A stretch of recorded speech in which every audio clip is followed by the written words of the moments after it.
Thanks for watching News 12 on your side.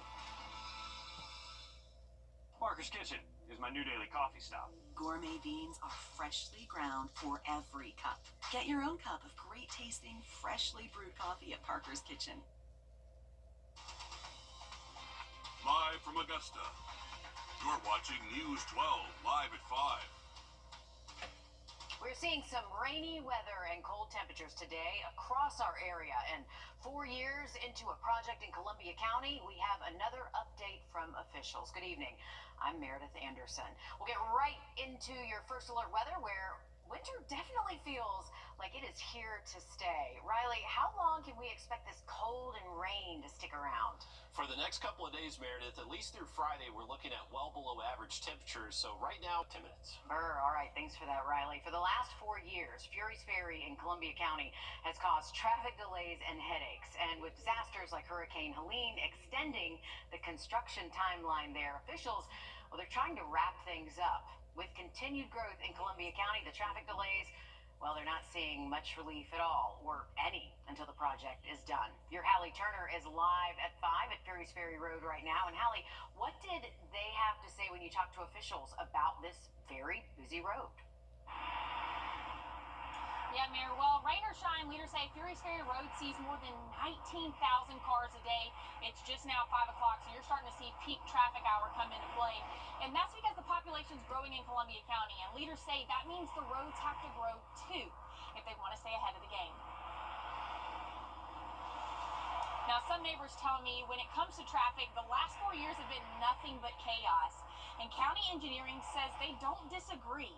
Columbia County Engineering Services Director Kyle Titus says Mother Nature isn't always on their side, but projects this size take time and patience. And they want you to know that they're 90% of the way done with the utility relocation and 50% of the way done with the road work. And that means that they're just a little bit closer to the finish line. But it all comes down to staying on top of that growth.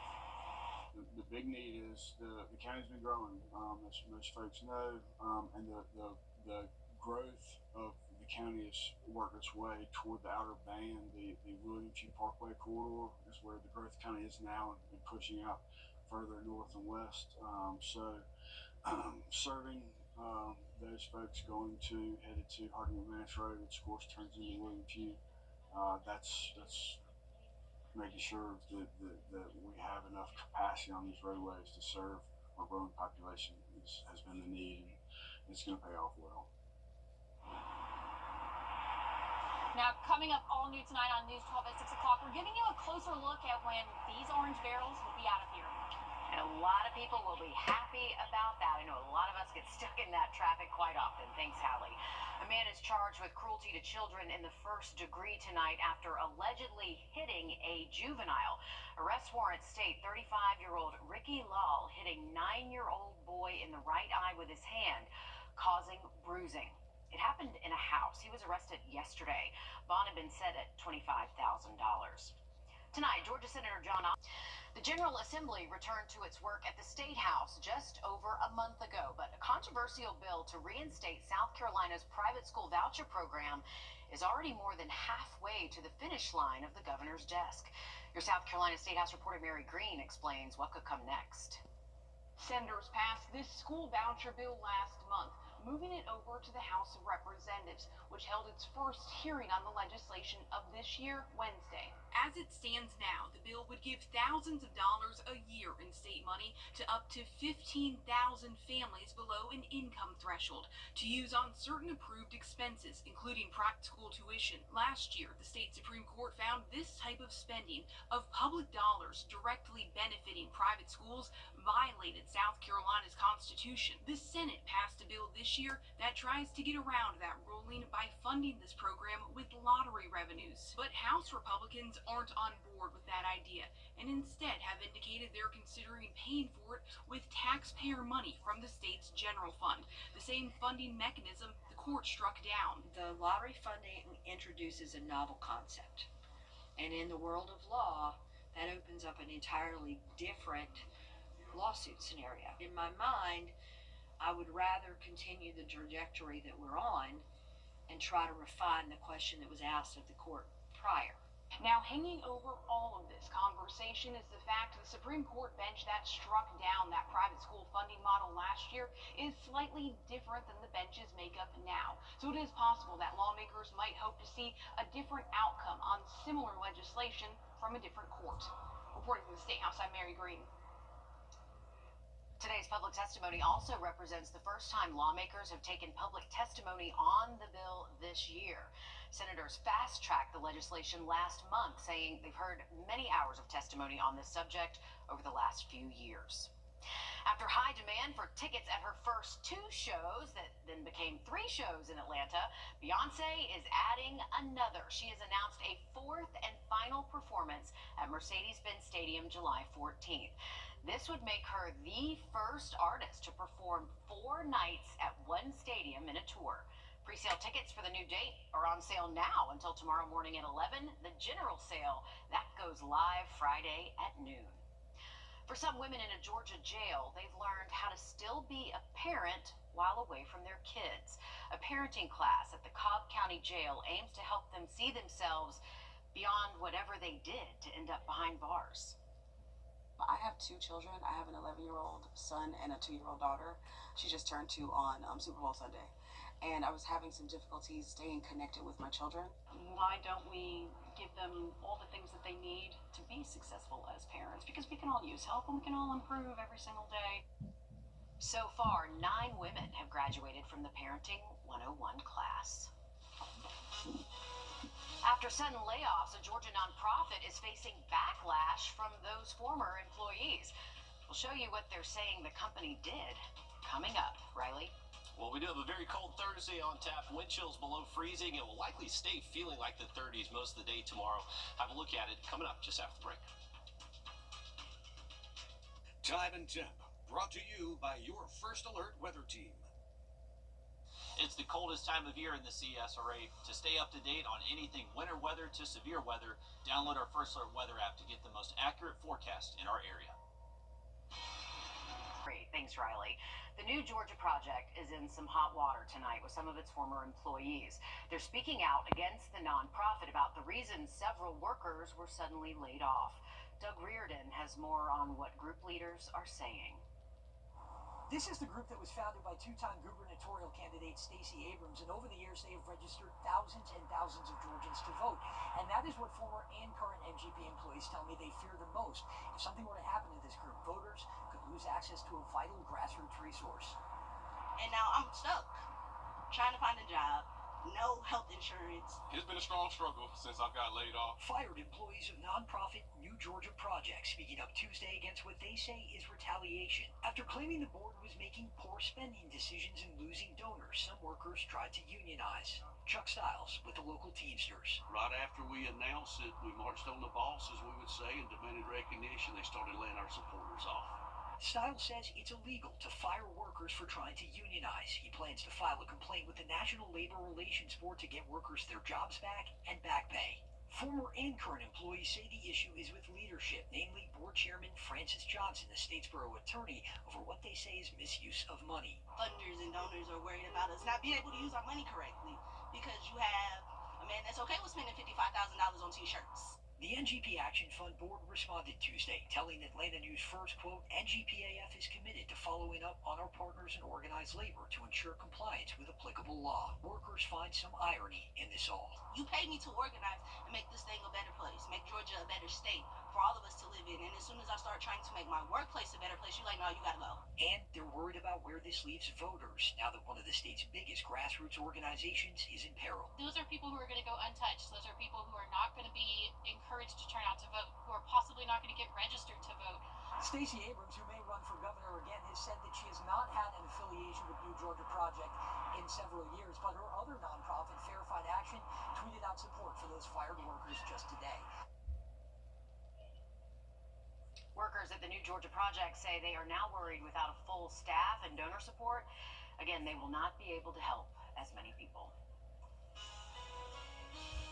New documents could bring new evidence to light in a missing persons case over a quarter of a century old. We'll show you what authorities are saying now after this. First Alert Radar, powered by Jim Hudson Automotive Group.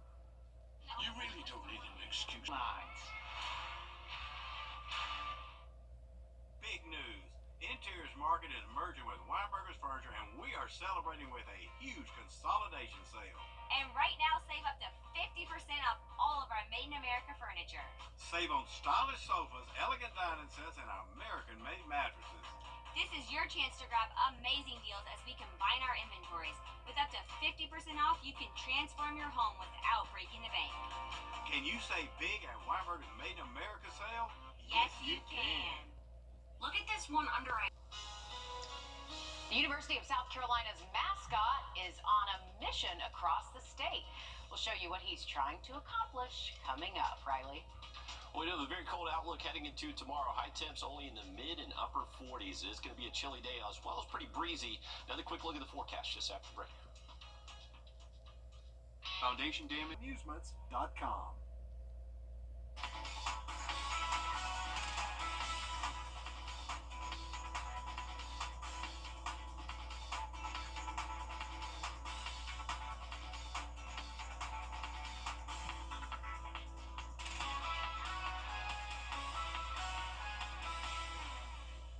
The University of South Carolina is working to help bring reading to kids across the state.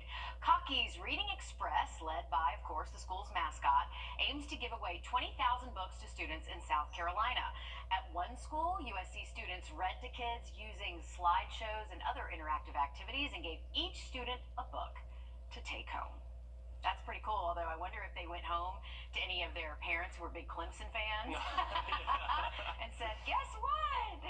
Yeah, not everyone's favorite mascot, but always cool whenever you get some attention like that. Oh, of course. And I think we have Read Across America Day coming up in March, I believe, so a little bit, just a couple weeks away. So always a good initiative. Need to get those kids reading as early as possible. Glad Cocky is helping out with that. Here's a look over Clarksville Lake from our Thurman Dam cam. Cloudy will be in the 30s, so you definitely need to bundle up. We are going to hang on to cloudy skies, but we should keep things dry once we move past 7 p.m. I've looked at that very cold outlook for you in just about 10 minutes. All right, thanks for that, Riley. Aikens Fermata Club is now working to upgrade its historic building.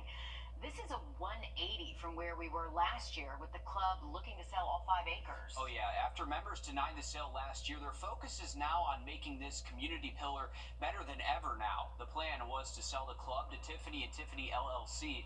Some of the future plans included indoor golf simulators, courts for pickleball and paddle, plus a building for food and beverage. Now they're shifting their focus to renovations and repairs. They received a grant from the Historic Preservation State Grant Fund in the fall. One of their main buildings suffered from a fire in 2023. They say the grant will help with those repairs as well as other upgrades.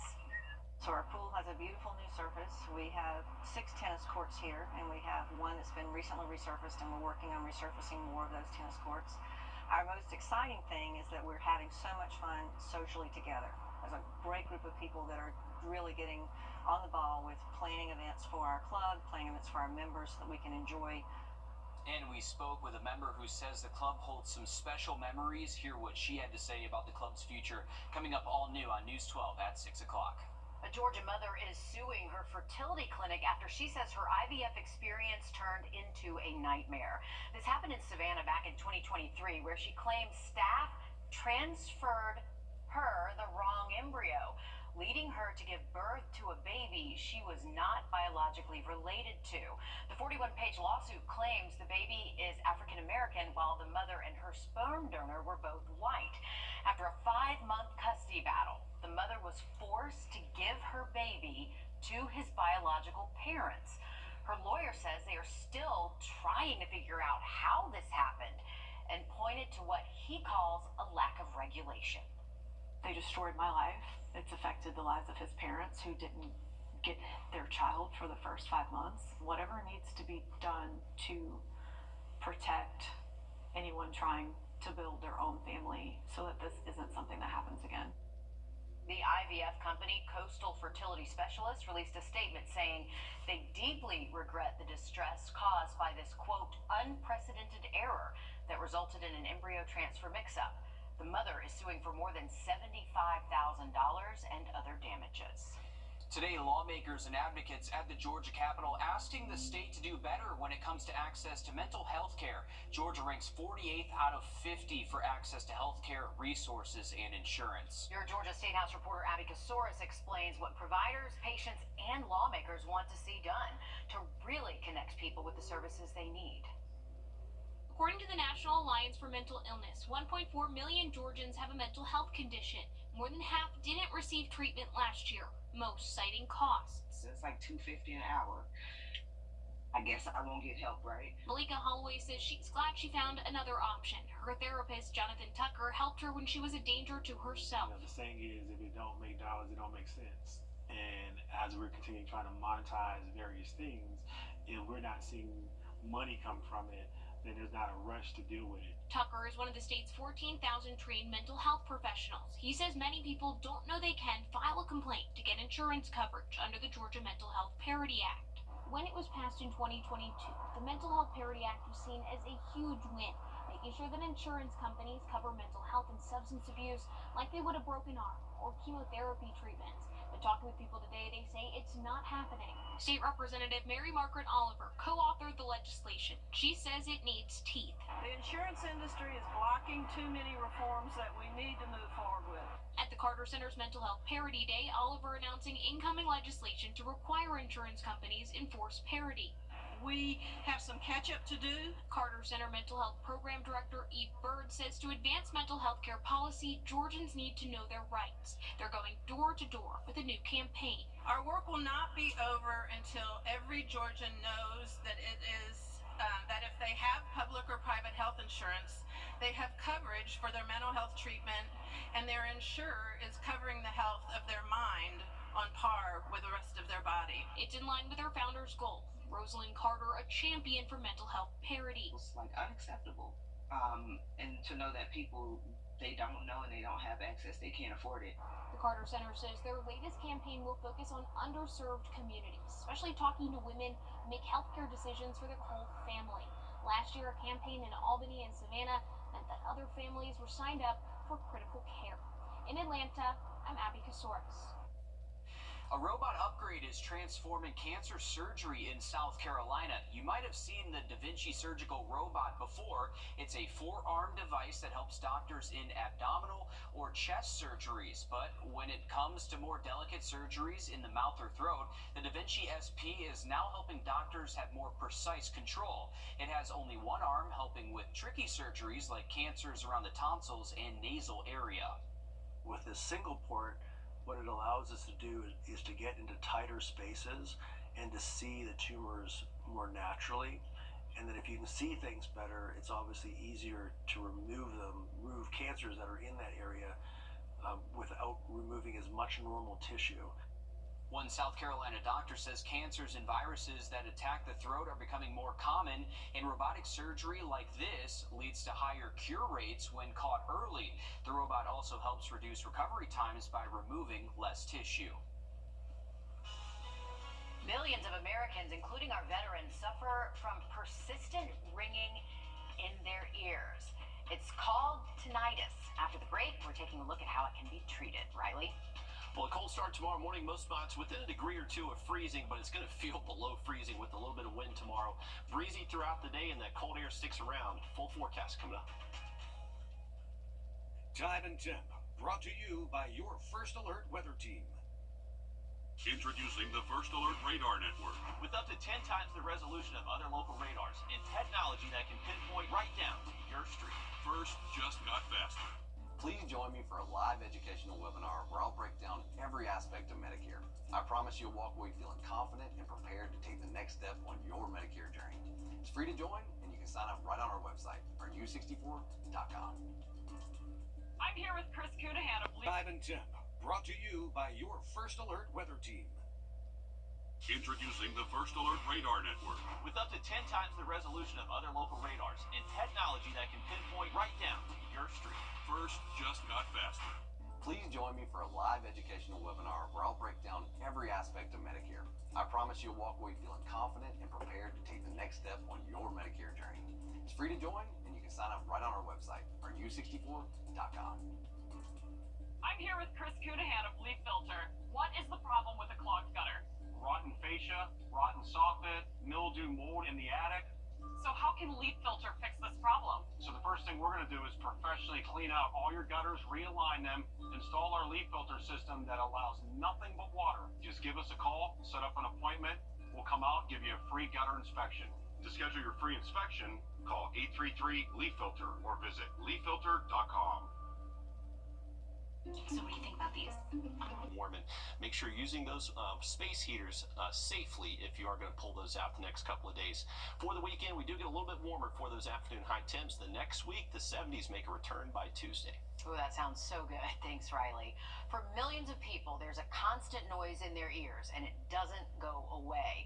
It's called tinnitus. It's estimated that around 15 to 20% of adults across the world experience it, and veterans, they can be especially susceptible. Yeah, it can come in different forms, humming, ringing, or even hissing. No matter the sound, it can be a huge challenge for anyone experiencing it. Natisha Lance sat down with a patient experiencing tinnitus to learn about his struggles and how this incurable condition is treated. Seeing an audiologist is an important part of maintaining Ken Siebert's well-being. I've had hearing aids for probably 20 years now. The device does more than help amplify his hearing. It also helps muffle the unwanted sounds he hears from tinnitus. It's nice. Don't have any wax in your ears or anything like that. Gautam Gosu is a doctor of audiology. He works with patients like Ken Siebert to help manage tinnitus. It's an unwanted sound that they're perceiving in the ear. What is a perception and perceiving? It's really hard to gauge from a medical standpoint what the person is feeling, perceiving. We just have to go by how they're explaining it. The American Tinnitus Association says more than 50 million American adults experience tinnitus, and the condition is chronic for 5 million of those people. It sounds like when you take air out of a tire, it's like a shh type of noise. For Siebert, it is constant. If you're listening to music, TV, anything, it can always be in the background of that. Siebert says he's had the condition for 30 years, which he's tried to manage with supplements, hearing aids, and even acupuncture.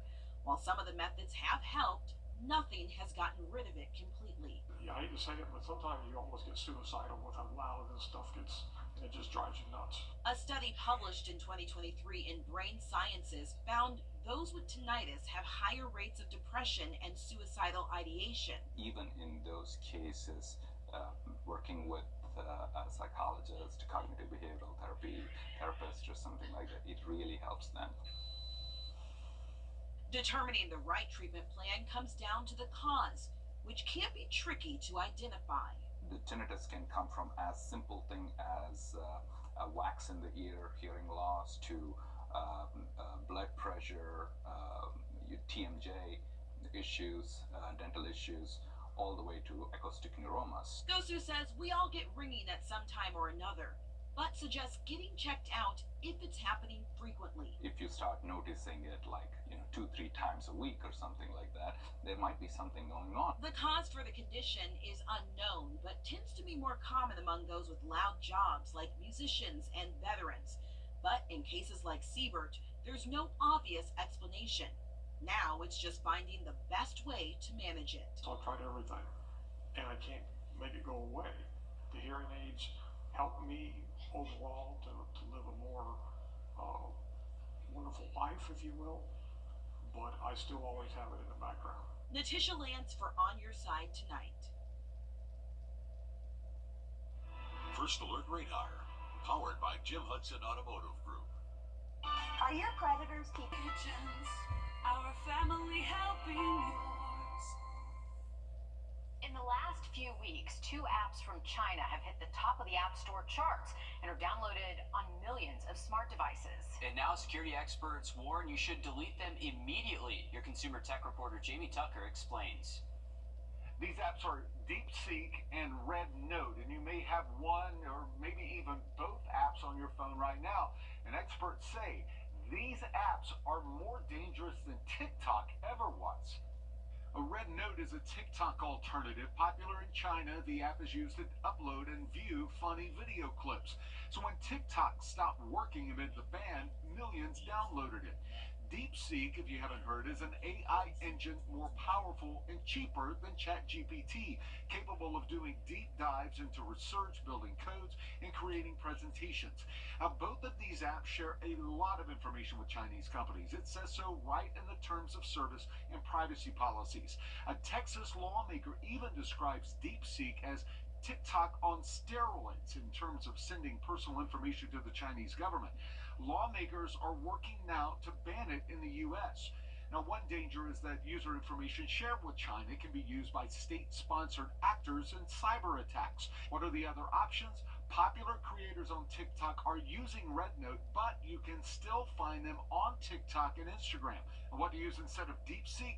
There are several AI engine options, of course. Perplexity recently updated to include the same deep search tools offered by DeepSeek.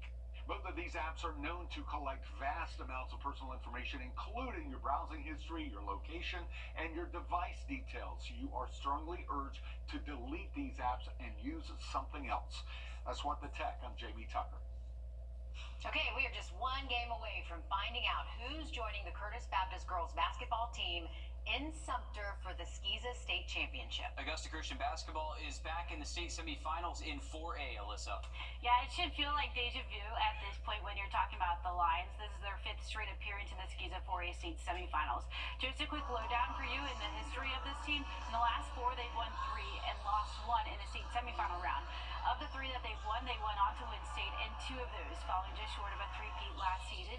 A chance to rewrite the books tonight is when the Lions go up against Pinewood Prep in the 4A state semifinals. Augusta Christian comes into this match riding a 23-game win streak, the most since what they tell us is 1998 and 1999, when their state championship team went 28-2. Okay, the second of 6 high school baseball showcases at SRP Park. It's just minutes from that first pitch, Lakeside and Grovechild meeting for the second time already this season. They opened the season against one another last week. Lakeside won by 2 runs. Warriors are looking for just their 2nd win of the season. Well, the Braves are eager to get this new season underway, and after an underwhelming and injury-riddled 2024, Braves outfielder Michael Harris II is circling strength and conditioning as one of his biggest preseason priorities. I think it can be really good. We want to make it through the year 162 healthy, and we're going to get Ronald back a little bit after the season starts. So I think it'll be fun, and I'm just glad the team we have, and just kind of excited to see what happens. Well, Braves go against the Twins on Saturday. The following Thursday against the Nats is when you'll be able to catch the game on our sister station, Peachtree Sports Network. Mayor is rooting for Pinewood Prep. I am. That's where I went to high school and middle school. Go Pinewood Prep. Yeah, the Panthers. Augusta Christian. Yeah, you guys are rooting against hometown You're teams. playing Augusta Christian. All right, sorry, Mayor. Got to go with the Lions there. All right, we got the weekend forecast. Going to be much better by the weekend. Starts to warm up a little bit, and we should stay mostly sunny Saturday and Sunday. Another quick look at that 7-day just after the break. You really don't need to mix. All right, take a look at this. Zoo Atlanta is excited to announce that Carolina the Meerkat is expecting. Carolina is one of 2 female members of the new group who joined the zoo at the end of last year. That was a little plot twist. You didn't see that coming. No, and that is the first meerkat ultrasound I've ever seen in my life. You're right. Yeah, the dad-to-be is Kawano, who you can see on your screen. He was sitting with Carolina in one of those photos. I believe it's after their ultrasound. Right there you there. go. Carolina is due in early March. Her ultrasounds confirmed 1 pup, but there could be more. This will mark the first meerkat ever born at Zoo Atlanta. And a group of meerkats is called a mob. A little fun fact for you. Interesting. You know, how do you get a job doing Oh, look at the ultrasounds happy for couple. them? I know, That's right? cool. Meerkats are one of the cutest animals you can find out They there. are. Meerkats are great, and definitely another good reason to go visit Zoo Atlanta right there. Going to have to see the new pups. All right, it looks like we're in the national anthem here for the SRP Park High School Showcase. We got Grovetown, Lakeside. They're about to get underway. So right now we are mostly dry here around the metro. We've been tracking rain most of the day, but it's been on the lighter side. Looks like it's going to stay generally cloudy and cool for them. Temperatures right now at 40. It feels like 33 though, so it is going to be chilly out there if you're heading out to SRP. Here's a look at our radar network. All this rain is pushing off towards the east, mainly south. south of the interstate now, impacting areas around SRS, Barnwell, Hilda. You're about to see some steady rain. That will continue into Bamberg and Allendale County next. So those places could stay wet a little bit longer than us here around I-20. Once we get to tomorrow morning, a cold start with some clouds, but we'll end the day with some sun, and it's going to be chilly the next few days. All right, thanks, Riley. Stick with us. We have more news, weather, and sports coming up after a short break on News 12 at 6 o'clock. This is not you.